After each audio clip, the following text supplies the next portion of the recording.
Does your steering feel a bit loose? Vibrations on your steering wheel at high speeds or when braking? Then most probably your inner or outer tie rods are worn out. Well, in this episode I'll be showing you how to replace inner and outer tie rods as well as the boot completely at home right after this.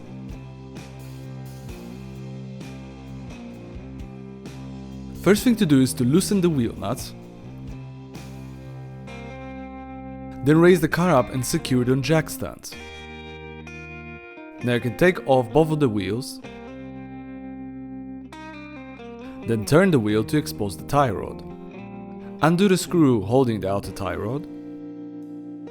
After, screw the nut back in until it is flush with the bolt.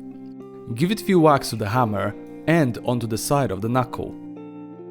Once the ball joint is free, leave it for now screwed in so the alignment bolt can be loosened. Use a brush to remove the dirt and then apply brake clean and WD-40 to help loosen it up. Now the bolt could give you some trouble as they are usually quite tight, so you might need some persuasion. Now a way to remember the alignment roughly is to count the amount of turns you make with the outer tie rod as you unscrew it. You can also count the number of threads on the inner tie rod. Now you need to remove the steering boot. Here it is just a cable tie holding it in place so they can be easily cut off. Remove the alignment nut. And then remove the boot. Now if you have enough space, you can use a big wrench to remove the inner tie rod from the steering rack. But in my experience, the best tool for this job is a tie rod extractor, which makes this an absolute breeze. Place the correct adapter on the tie rod end, then insert the tool. Now with the use of the wrench or a breaker bar, loosen the inner tie rod.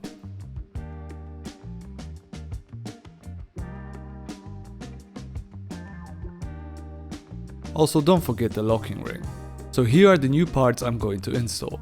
The new inner tie rod end with a locking ring, a new rubber boot to cover everything, and an outer tie rod end with a castle nut and a safety pin. Clean up the area with some brake cleaner from the old grease, and screw in the inner tie rod with the new locking ring.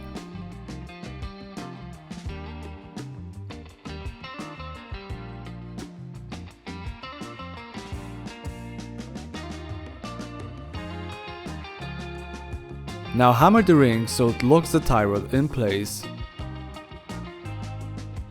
or use a flat center punch to bend it in. You don't have to do it all around the ring as some places might not be accessible. Now apply some CV grease to the steering threads of the rack.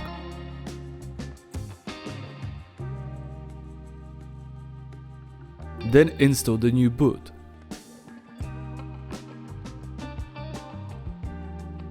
You can turn the steering wheel to aid you with that. Install a cable tie on the inner side of the boot, and then turn the steering to expand the boot so you can put a cable tie onto the outer side. Thread the alignment nut, and now make sure the outer tie rod you're installing is for the correct side, which in this case it is the right side denoted by a capital R. Apply some anti-seize so for the next time the bolt won't put up such a fight. Thread the tie rod and spin it the same amount of times you removed it.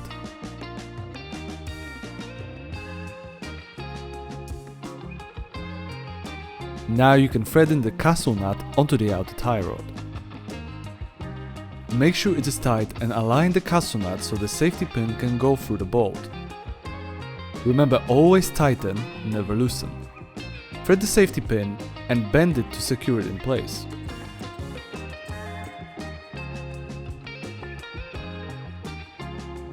Now the alignment bolt can be tightened.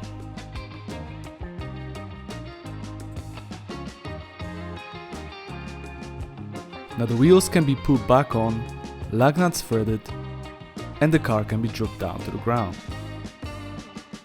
Tighten the lug nuts in a star pattern.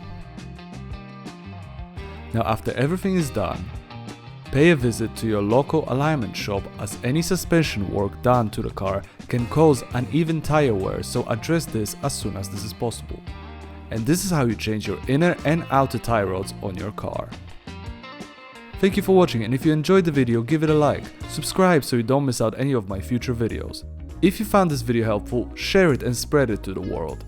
You like any of the tools or parts I'm using in this video? Affiliate links will be in the description below. Once again, thank you so much for watching, take care, and I'll see you in the next video.